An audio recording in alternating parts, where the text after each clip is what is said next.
자, 오늘 오후에 다 같이 읽으실 성경 말씀은 잠언 30장 1절에서 6절 말씀입니다.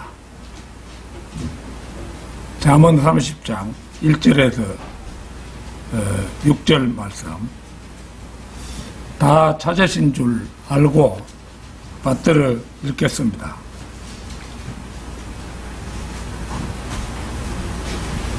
야케의 아들 아굴의 말씀들 곧 예언이라. 그 사람이 이디엘에게 말하였으니 곧 이디엘과 우칼에게라. 확실히 나는 어떤 사람보다도 더 짐승 같으며 나에게는 사람의 명철이 없느니라. 나는 지혜를 배우지도 않았고 거룩한 것들에 대한 지식도 없노라. 하늘로 올라가거나 내려오신 분은 누구인가? 바람을 그분의 주먹들 안에다 모으신 분은 누구인가? 의복 안에 물들을 싸매신 분은 누구인가? 땅의 모든 끝들을 확고히 세우신 분은 누구신가? 네가 답변할 수 있다면 말해보라.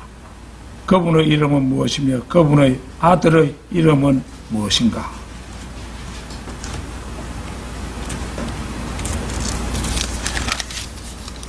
하나님의 모든 말씀은 각각 순결하니라. 그분께서는 자신을 신뢰하는 자들에게 한 방패가 되시느니라. 너는 그분의 말씀들에 더하지 말라. 그분께서 너를 책망하실까 하며 네가 거짓말쟁이로 발견될까 함이라. 보기 드문 아주 어려운 말씀이죠. 자, 오늘 오후에 드릴 말씀의 제목은 잠언이 전하는 아주 어렵고 오랜 수수께끼, 그런 제목으로 말씀드리겠습니다. 잠언이 전하는 아주 어렵고 오랜 수수께끼. 성경은 하나님의 말씀을 꿀이라고도 하고 사과라고도 하며 빵이라고도 합니다. 또한 우유라고도 하며 고기라고도 합니다. 오늘의 본문 말씀을 두고 판단해 본다면 아마도 이것은 고기 쪽에 속하고 그것도 아주 질긴 고기가 아닌가 합니다. 목사가 하나님의 말씀을 설교할 때 그것이 아주 솔깃하고 감칠맛이 있으며 재미있으면 꿀이나 사과라 할 수 있고, 아주 실용적이고 누구에게나 유익하면 그것은 우유나 빵이라고 할 수 있으며, 설교가 좀 어렵다면 고기 같은 설교라고 할 것입니다. 그런데 설교가 난이도 면에서 매우 어려우면 그것은 불가불 질긴 고기에 해당하는 설교가 될 것입니다. 그렇다면 오늘의 설교는 무엇에 해당하는 설교이겠습니까? 저는 이 설교를 작성하며 여러 번을 반복하여 읽어보아야 했고 참고 서적들도 뒤적여야 했습니다. 그런 면에서 본다면 이것은 고기가 분명하고 그것도 아주 질긴 고기가 아닌가 합니다. 그런데 사람이 건강하게 살려고 하면 여러 가지 영양소를 골고루 섭취해야 하듯이 그리스도인도 전천후적인 신앙을 갖자면 아주 재미있고 먹기 좋은 설교만 섭취해서는 안 되고 연한 고기에만 국한되어서도 안 되며 아주 질긴 고기도 가끔 먹을 줄 알아야 하는 것입니다. 마른 오징어 같이 혹은 문어다리처럼 딱딱하고 질긴 고기도 이따금 씹어주면 치아가 튼튼해지고 안면 근육도 운동이 될 뿐만 아니라 소화기관에도 도움이 된다고 합니다. 물론 하나님께서 딱딱하고 질긴 고기를 주셨을 때는 그 속에 우리 몸에 필요한 그러한 필수적인 영양소가 포함되어 있을 것은 불문가지입니다. 히브리서 5장 12절에서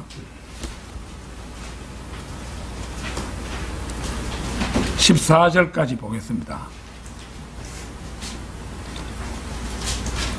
이는 시간상 너희가 마땅히 선생들이 되어야 할 때인데 하나님께서 신탁으로 전해주신 말씀들의 기본 원칙들을 누군가 너희에게 다시 가르칠 필요가 있기 때문이라.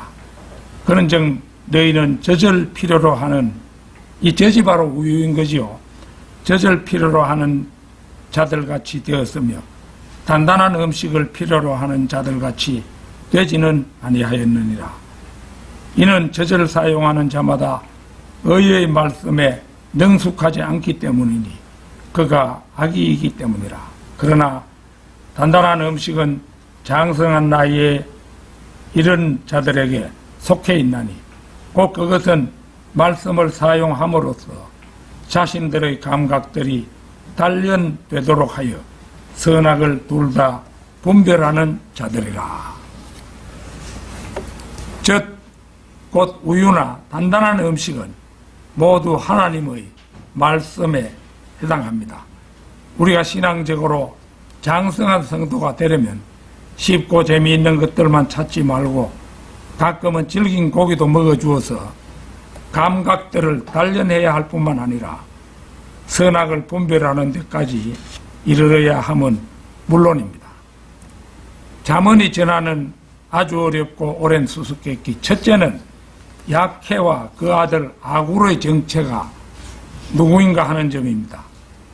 약해의 아들 아굴의 말씀들 곧 예언이라. 그 사람이 이디엘에게 말하였으니 곧 이디엘과 우칼에게라. 이 말씀 볼 때 어렵죠. 그 무슨 말인지 잘 알기가 힘듭니다.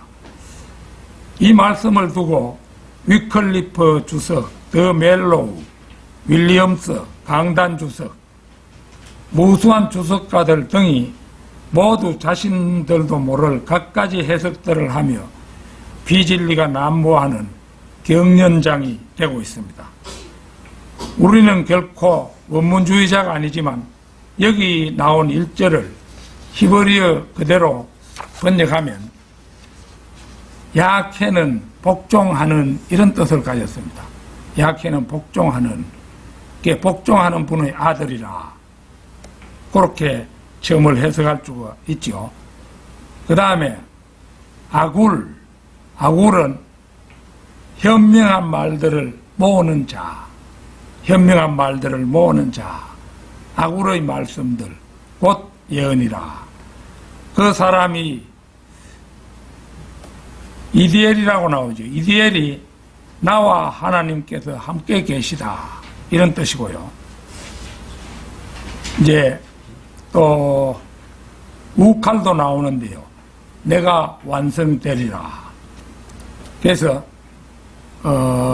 나와 하나님께서 함께 계시다. 곧 이디엘이 이제 이디엘과 나와 하나님이 함께 계시다. 이디엘과 우칼 내가 완성되리라 여기에 말하였더라. 이런 정도가 될 것입니다. 이 상당히 어렵죠.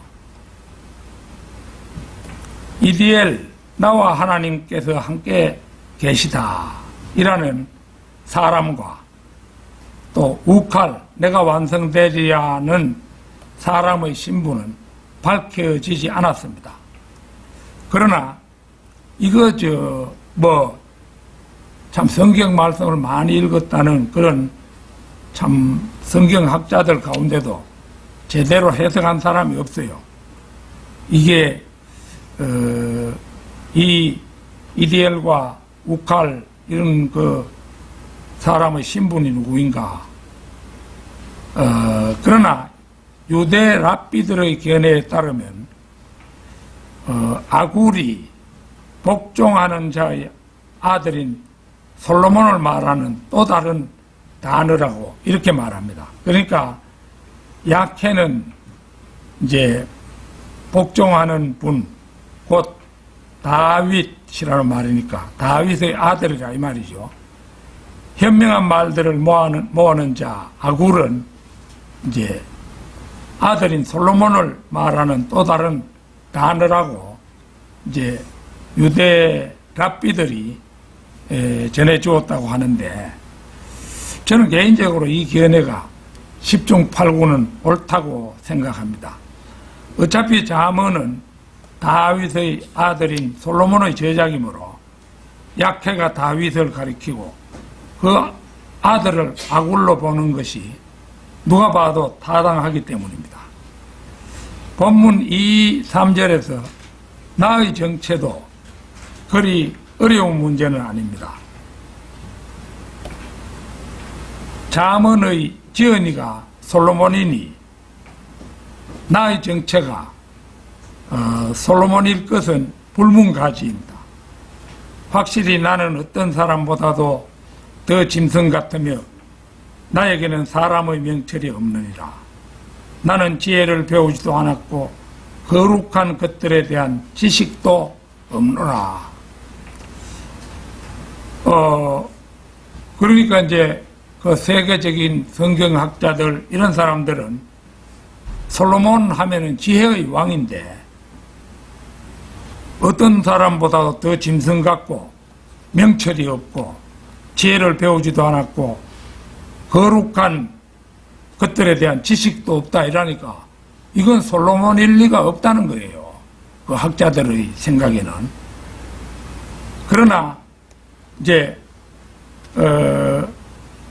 어떤 사람보다도 더 짐승 같다, 명철이 없다, 이게 이제 솔로몬일 리가 없다 이렇게 단정하는데, 이어지는 구절의 지혜와 지식이 없다는 말도 솔로몬과는 전혀 어울리지 않는 말이므로 학자들은 더욱 자신들의 생각이 옳다고 생각하는 것입니다. 그러니까 솔로몬일 리가 없다. 그렇지만 그렇게만 단정할 일이 아니라 솔로몬이 이 본문 3, 4절을 솔로몬 자신의 겸손을 나타낸 표현으로 볼 수도 있지 않는가 하는 점입니다. 실제로 솔로몬은 겸손했습니다. 처음에 왕이 될 때 아주 겸손했어요. 열왕기상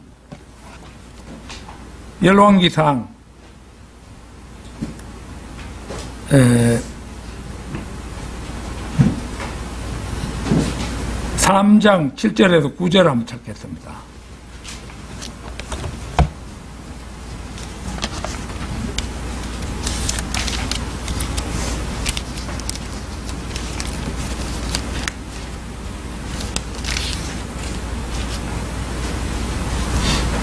(7절에서) 9절입니다. 그런즉 이제 오 주 나의 하나님이여, 당신께서 당신의 종은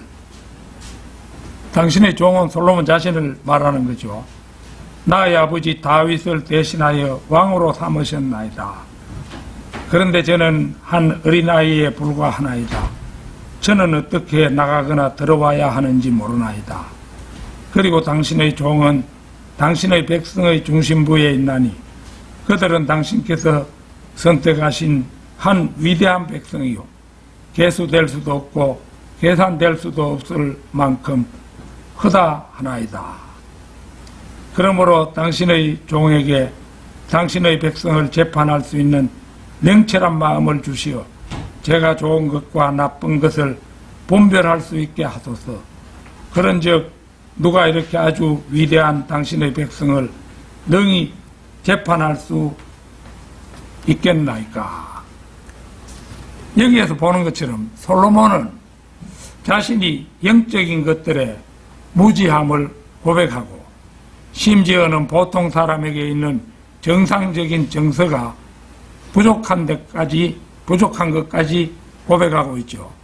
따라서 우리는 본문의 아굴, 곧 솔로몬이 분명하다는 판단을 내리게 됩니다. 솔로몬이 아주 겸손한 사람이었잖아요. 잠언이 전하는 아주 어렵고 오랜 수수께끼. 둘째는 수수께끼의 정답에 해당하는 주인공이 누구인가 하는 점입니다.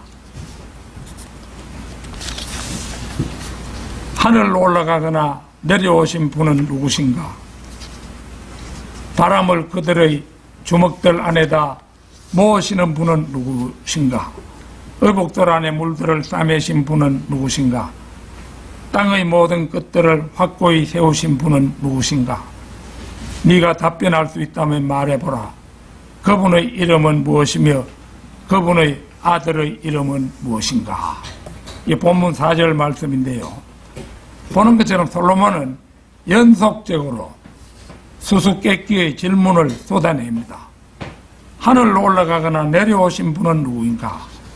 이 질문에 대해서는 요한복음 3장 13절이 그 정답을 제시합니다. 요한복음 3장 13절 한번 같이 찾아보겠습니다. 3장 13절.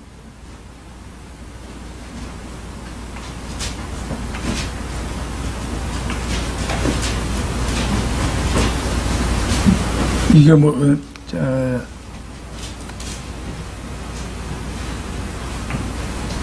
이거 내가 잘못 기록했는데요. 들으십시오. 그런즉 하늘에서 내려온 자, 곧 하늘에 있는 인자 외에는 아무도 하늘 위로 올라간 자가 없느니라. 맞아. 맞았는데 다른 구절이 자꾸 보여가지고. 여기에서 하늘에서 내려온 자라는 어구는 과거 시제, 내려온 과거잖아요. 그 다음에 하늘에 있는 인자, 현재 시제죠. 현재 시제. 하늘에서 내려오셨고 그런데도 지금 하늘에 계시며 하늘에 계시는 것은 현재지요. 또 하늘에 올라간 분은 무소부재한 예수 그리스도 밖에는 없습니다. 성경의 인물 가운데 모세는 들려 올려졌고 모세가 장사되기까지 했습니다마는 모세가 들려 올려졌지요. 엘리야는 끌려 올라갔으며 에녹은 없어졌지만 본문 말씀에서 올라간다는 단어는 자기 자신의 힘으로 올라가는 것을 의미합니다. 사탄 외에, 사탄은 이사야 14장 12절에서 보면은 사탄의 성품이 잘 나타나 있는데, 사탄 외에 이런 일을 시도하는 유일한 사람들은 우주과학자들 뿐입니다. 그들은 지구를 벗어나 다른 행성들로 가려 했지만 겨우 달에 갔다 온 후로는, 달에 간 거 이것도 실제는 거짓말이다, 이런 이제 미국이 그러면 사기를 친 거죠. 세계 사람들을 향해서. 그게 거짓말이라면. 그래서 이 우주과학자들은 지구를 벗어나 다른 행성들로 가려 했지만 겨우 그걸 사실로 인정해 주더라도 달에 갔다 온 후로 현재는 아주 꿈을 접은 듯이 보입니다. 달에 갔으면 그 다음에 금성도 가고 해야 될 텐데 전혀 못 가죠. 우주선을 떼어도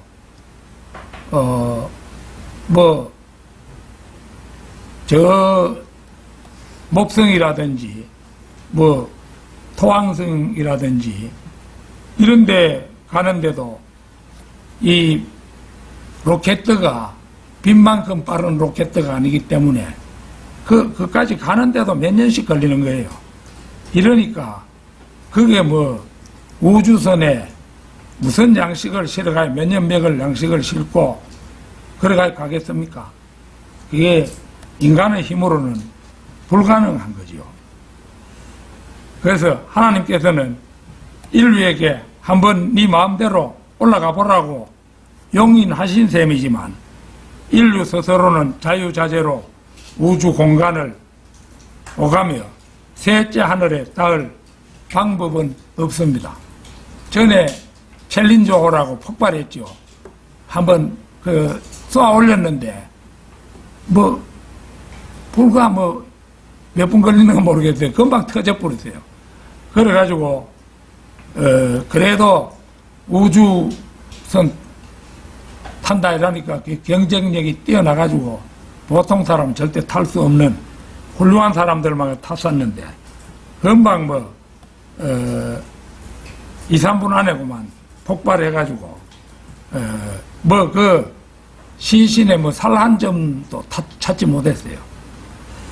지상에서 셋째 하늘까지의 거리는 르크만 목사님에 따르면 3조 광년이라 그렇게 파악을 하고 있습니다. 광년이란 말은 빛이 1년 동안 가는 거리를 말하는데 우리가 잘 알다시피 빛은 1초에 30만 킬로미터를 질주합니다. 이 지금 우리 지구의 빛과 그리고 온도를 제공하는 태양 있잖아요. 저 태양까지의 거리가 1억 5천만 킬로미터인데요. 이게 30만 킬로미터로 1억 5천만 킬로미터를 나누면은 태양까지의 거리가 얼마냐 하면은 8분 20초 걸립니다. 빛으로 8분 20초. 그러니까 우리가 아침 해가 떠오르는 것을 봤을 때 8분 20초 전에 태양은 이미 떴다고 봐야죠. 빛이 여기까지 오는데 8분 20초가 걸리니까요. 그렇다면 태양에서 빛으로 우리 지구에 오는데 8분 20초가 걸리는데 그렇다면 이 빛이 1년 동안 가는 거리도 1년 동안 가는 거리가 얼마나 되겠습니까? 그 거리도 계산하려면 머리가 욱신거리는데 3조 년 조 알지요? 이거 뭐 르크만 주석서 욥기 주석서에 나온 거 동그라미를 쫙 붙여놨는데 아무도 자신이 없는지 뭐 3조 년이라는 말을 안 하더라고요. 제가 겁없이 말을 했는데 동그라미가 1, 10, 100, 1000만, 10만, 100만, 1000만, 1억, 10억, 100억, 1000억 이래가지고 딱 계산하니까 조가 나오더라고요. 조가 나오는 자리에 3이 붙었어요. 그게 3조 년으로 그 르크만 목사님이 계산했어요. 그래서 3조 년 동안 빛이 달려야만 닿는 거리는 우리의 상상을 초월하는 거리입니다. 바로 그 먼 거리를 자유자재로 왕래하는 분이 예수 그리스도이십니다. 따라서 첫째 질문의 주인공은 누구신가에 대한 질문의 답은 예수 그리스도밖에 없습니다. 지금부터 3000년 전의 사람인데요, 솔로몬은. 예수님 오시기 약 1000년 전의 사람입니다. 나는 솔로몬이 이거를 단순히 성령님의 가르침을 받아서 기록한 것인지 자기가 예수 그리스도를 알고 기록한 것인지 그건 잘 모르겠어요. 그런데 하여튼 이 솔로몬은 자기도 전혀 알지 못하는 이런 사실에 대해서 얘기하고 있는 것입니다. 바람을 그분의 주먹들 안에다 모신 분은 누구인가? 바람을 그분의 주먹들 안에다 모신 분은 바람을 관장하시는 분이라는 의미입니다. 시편 135편 7절 찾겠습니다. 시편 135편 7절.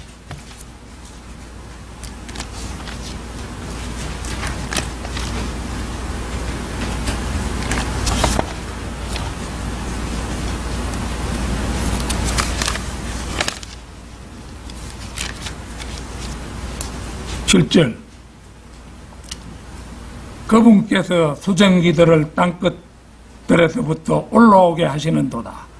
그분께서 비를 위한 번개들을 만드시는도다.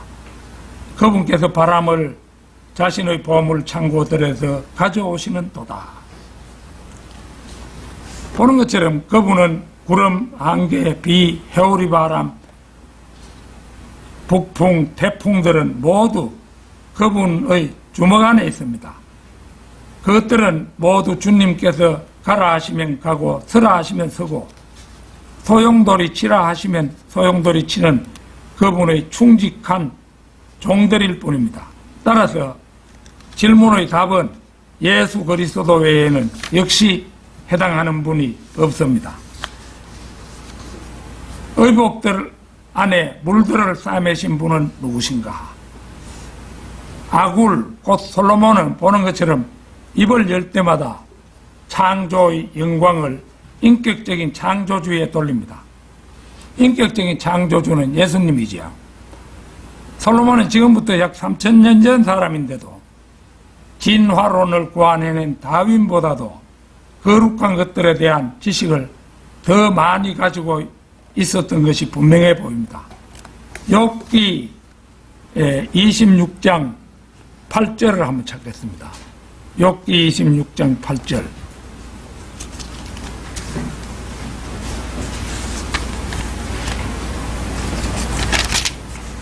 (26장 8절) 그분께서 물들을 그분의 짙은 구름들 안에서 싸매시는도다. 그리하면 구름은 그것들 아래에서 찢어지지 아니하는도다. 여기서 물들은 우리들 머리 위를 떠가는 구름과는 상관이 없습니다. 이 구름은 천문학에 나오는 유명한 먼지 구름과 마젤란 구름을 가리킵니다. 우주를 그분의 의복이라 할 때 그분은 그 모든 것을 자신 안에 두시고 운행하게 하십니다. 히브리서 1장 12절 또 한번 찾겠습니다. 히브리서 1장 12절. 또한 당신께서 한 벌의 겉옷처럼 그것들을 접어버리시리니 그것들이 변화되리이다. 그러나 당신께서는 동일하시며 당신의 연수들은 부족함이 없으리이다. 우주는 예수 그리스도의 옷입니다. 성경에는 하나님께 옷을 벗으시는 장면이 2번 나오는데요. 한 번은 예수 그리스도께서 처형당하실 때 로마 군사들에 의해 옷이 벗겨진 것이고,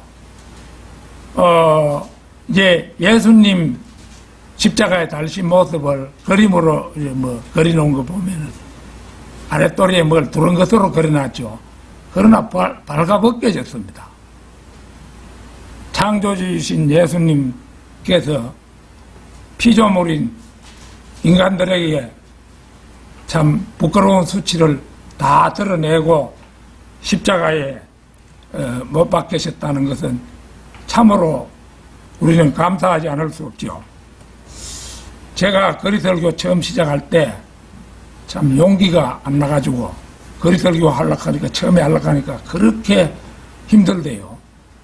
그래가지고 하나님께 몇 번이나 기도하고 이런 다음에 주님께서 그 로마 군사들 앞에서 발가벗기신 채 그 부끄럽게도 발가벗은 몸으로 십자가에 달리신 것을 생각해 보니까 내가 이따위 거리설교 하는 거 가지고 이렇게 겁낼 필요가 뭐가 있느냐 이러니까 간신히 입을 열게 되더라고요. 그래서 그런 이제 경험이 있는데요. 그래서 그렇게 해서 한번 벗었고, 다른 한 번은 예수 그리스도께서 그분의 오신 현재의 우주를 몸소 벗어버리는 경우입니다. 첫 번째 벗겨지심은 수치스러운 벗겨짐이었으나 두 번째 벗겨짐은 선수 하늘과 땅을 불로 소멸하시는 영광의 벗으심입니다. 요한계시록 20장에 보면은 찾지는 않겠습니다. 그 보면은 땅과 우주가 폭발해서 아주 없어져 버리죠. 그게 이제 예수께서 우주를 벗으시는 그런 모습입니다. 그래서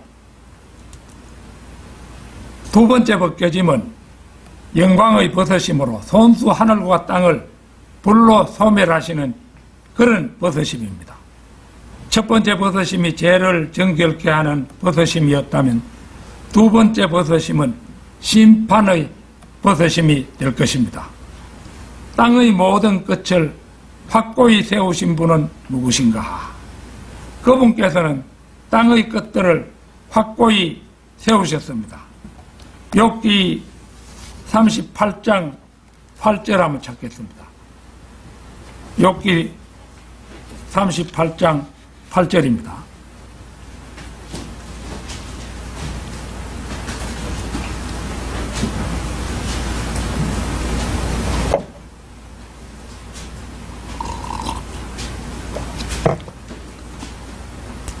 아니면 바다가 마치 태에서 쏟아져 나오듯 그것이 터져 나왔을 때 누가 문들로 바다를 가두어 두었느냐.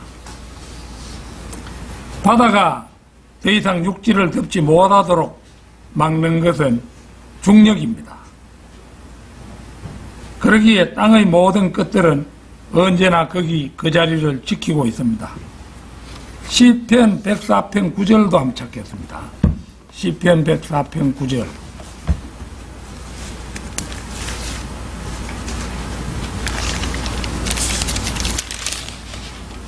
(104편 9절) 당신께서 그것들이 넘어오지 못하도록 한 범위를 설정하셨나이다. 이는 그것들이 다시 돌아와 땅을 덮지 못하게 하려 하심이니이다.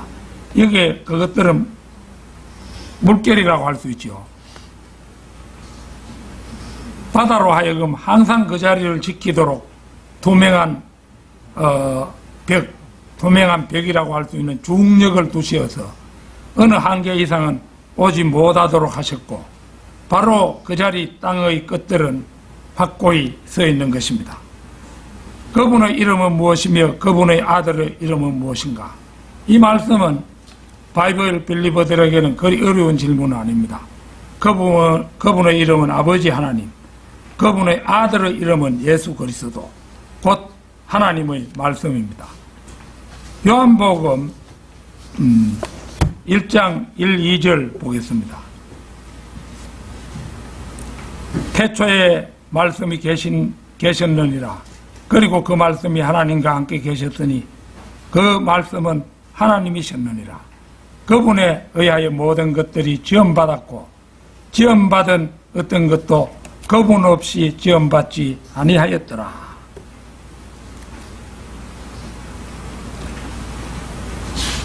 태초의 말씀은 아버지 하나님과 함께 계셨는데 그분이 바로 예수 그리스도셨다는 것입니다. 우주의 시간도 시작되기 전 그 영원한 처음부터 창조를 수행하신 분이 바로 그분이셨다는 것입니다. 그래서 예수님을 설명하는 구절이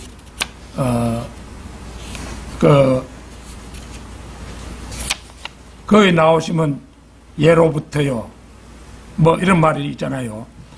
그래서 요한일서 1장 1절도 그 사실을 잘 보여줍니다. 우리가 얼마 전에 요한일서 1장 1절을 가지고 설교도 한번 했었죠. 태초부터 계셨던 그것 곧 우리가 들었고 우리가 우리의 눈으로 목격하였으며 우리가 눈여겨보았고 우리의 손이 만져보았던 생명의 말씀에 관해서라. 태초부터 계셨던 그것은 곧 생명의 말씀입니다.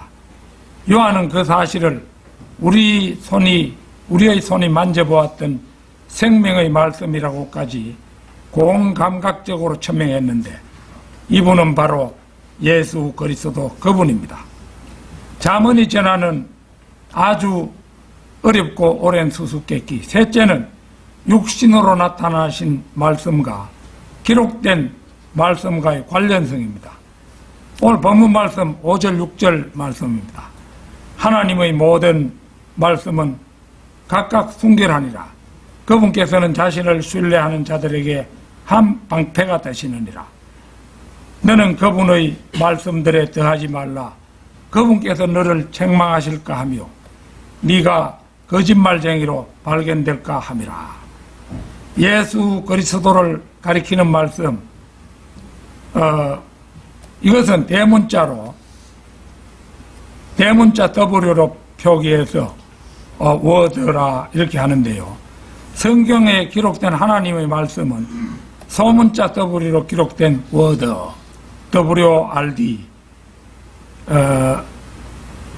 이렇게 이제 뚜렷하게 구분을 했는데, 세 가지로 유사성이 있습니다. 첫째는 예수 그리스도와 성경은 양자가 모두 두 가지 본성을 공유하고 있다는 점에서 아주 밀접한 관계가 있습니다. 예수 그리스도께서는 인자로 인간의 본성을 고스란히 갖고 계시면서 또 한편으로는 하나님의 아들로서 하나님의 본성을 고스란히 갖고 계십니다. 그분께서 갖고 계신 인간으로서의 본성은 또 성경으로 나타납니다. 그 결과 성경에는 거룩한 사람이신 인자로서의 본성이 또 나타나게 됩니다. 한편 그분께서 갖고 계신 하나님의 본성은 성령으로 나타납니다. 그 결과 성경 또한 하나님의 본성이신 성령을 그 안에 내표합니다. 따라서 모든 성경은 하나님의 영감으로 주어진 것입니다. 둘째는 예수 그리스도와 성경은 양자 모두 사랑과 정오를 동시에 받았다는 점에서 아주 유사합니다. 예수 그리스도를 사람들은 사랑했었지요. 또 성경도 많은 사람들이 사랑했습니다. 그런가 하면 또 한편으로는 사람들은 예수 그리스도를 정오하였고 또 성경도 정오했습니다. 예수 그리스도와 성경은 둘 다 사람들에게 받아들여지기도 했고 동시에 냉대받고 거부당하기도 했습니다. 요한복음 12장 48절 한번 찾겠습니다. 요한복음 12장 48절. 나를 거절하며 나의 말들을 받아들이지 아니하는 자에게는 그를 심판하는 이가 있느니라. 내가 말한 그 말, 바로 그 말이 마지막 날에 그를 심판하리라. 여기에서 나는 예수 그리스도, 나의 말들은 성경 말씀으로 구분되지만 심판은 그 말들이 마지막 날에 예수 그리스도와 그분의 말들을 받아들이지 아니하는 자를 심판한다는 것입니다. 큰 백보자 심판에서 요한계시록 20장에 나오지요. 20장 11절부터 15절에 걸쳐 나오는데요. 거기에 보면은 결국은 예수 그리스도가 심판석에 심판주로 앉아 계시고 하나님의 말씀을 가지고 성도들이 재판합니다. 그러니까 이제 지금부터 약 1000년 후쯤에 우리도 예수 그리스도 이제 거듭난 우리들은 예수 그리스도를 도와서 백보자 심판 때 심판을 합니다. 그래가지고 많은 사람들은 울게 되겠죠. 뭐냐 하면 자기 부모를 불못에 불의 호수에 떨어지라고 그렇게 전달해야 되니까 얼마나 눈물 나겠습니까? 자기 형제도 그렇고 자기 아들, 딸도 그럴 수가 있는 것입니다. 우리는 이제 그 비극의 날을 방지하기 위해서는 이 세상에 살아있을 때 자식이든 부모든 어쨌거나 구원할 수 있도록 최선을 다해야 하는 거죠. 셋째로 예수 그리스도께서는 영원히 살아계시고 성경 또한 영원히 살아있다는 점에서 둘은 아주 유사합니다. 그리스도께서 영원히 사시는 것처럼 성경 또한 영원히 존속합니다. 마태복음 24장 35절 한번 찾겠습니다. 마태복음 24장 35절.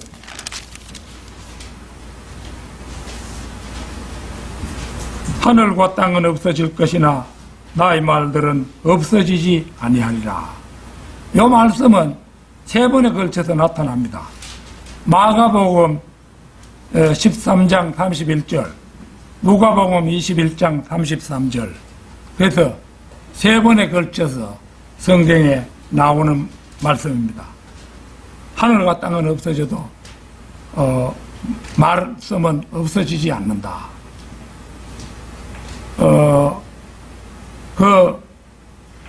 시편 119편에도 주의 말씀은 영원히 하늘에 세워졌다고 했잖아요. 그래서 먼저 생각하면은 세상이 다 불타버릴 때는 성경책도 다 불타버리는데 어째서 말씀이 영원히 있느냐 하겠지만은 말들은 영원히 없어지지 않고 하늘에 딱 우뚝 서가 있는 게 하나님의 말씀입니다. 심판의 날에는 이제 너는 그 말씀에 더하지 말라라는 말씀을 어긴 거짓말쟁이들이 최후의 백보자 심판에서 진땀을 흘리게 될 것입니다. 그 사람들은 어떤 면에서 진땀을 흘리느냐? 유대 랍비들은 탈무드를 첨가한 것 때문에 하나님의 말씀에 탈무드를 첨가해요. 그래서 요즘 이제 보면은 이제 사람들이 탈무드 유익한 얘기잖아 이래가지고 자기 자식들에게 사조가 읽히기도 하고 이렇게 하는데 탈무드를 첨가한 것 때문에 유대 랍비들은 심판을 받습니다. 가톨릭 교회는 외경을 첨가한 것 때문에 외경을 첨가했잖아요, 그 사람들. 또 캠벨주의자들은 캠벨주의자 이거는 이제 그 침례 물 이걸 굉장히 중요시하는 거예요. 그래서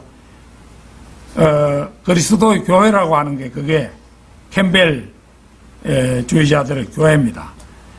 그래서 요한복음 3장 5절에서 침례를 더했고 그리고 갈라디아서 3장 27절에서 물이라는 단어를 첨가한 일 때문에 그들은 심판받습니다. 그 다음에 다윈, 아인슈타인이 머리가 그래 좋다고 해도 하나님을 믿지 않았잖아요, 그 사람. 칼 마르크스, 공산주의의 원조가 된 사람이죠. 말씀의 이들은 다윈, 아인슈타인, 칼 마르크스는 말씀의 80%를 무시한 것 때문에 각각 심판을 받게 됩니다. 결론적으로 본문 말씀 4절에 제시된 전대미문의 난해한 수수께끼는 누구도 짐작 못하도록 아주 멀고 엉뚱한 곳에 숨겨두지 않고 수수께끼 바로 다음 눈길만 주면 닿을 그곳에 5, 6절에 그 답을 숨겨뒀습니다. 5, 6절의 주인공이 예수 그리스도잖아요. 4절의 수수께끼에 대한 답이 5, 6절에 나와 있는 것이죠. 모리스 루브랑이라는 사람이 쓴 탐정소설이 있는데 그 편지에 대한 무슨 탐정소설이 있어요. 그래서 이제 그 중요한 편지를 어디에 숨겨두려고 해도 그 자기 주인 몰래 비밀리에 들어와서 그것을 편지를 가져갈 것이기 때문에 이 때묻은 편지 봉투 안에 넣어가지고 뻔히 보이는 현관에 편지 꽂이에다가 떡 꽂아두는 거라요. 그러니까 소중한 편지를 그렇게 취급해가지고 꽂아두었으리라고는 생각할 수가 없는 거죠. 의표를 찌르는 것이죠. 그런데 이게 오늘 수수께끼를 보면은 우리 주님께서도 이제 결국은 의표를 찔러서 바로 다음에다 정답을 배치해 놨어요. 그런데도 학자들은 알지 못하고 지각각 엉뚱한 해석들을 하고 있는 것입니다. 그래서 그 성경학자들은 원문 비평학, 필사본 증거, 성경 보존, 성경 개론, 조직신학 등에 많은 시간을 투자하고도 이 세상 어디에도 하나님의 말씀을 얻을 수 없다고 생각하는 현학적인 취미를 가지고 있습니다. 빤히 놓아둔 정답을 모두 외면하고 엉뚱한 곳을 기웃대며 세상에는 그 물음에 대한 답이 존재하지 않는다고 고개를 내젓기 일쑤입니다. 그리고는 자신도 이해하지 못할 말들로 말씀을 왜곡하곤 하는 것입니다. 아무쪼록 늘 말씀을 가까이 하여 성령님께서 내신 수수께끼들을 척척 풀어내는 성도 여러분이 되시기를 진심으로 바랍니다. 다 같이 기도드리겠습니다.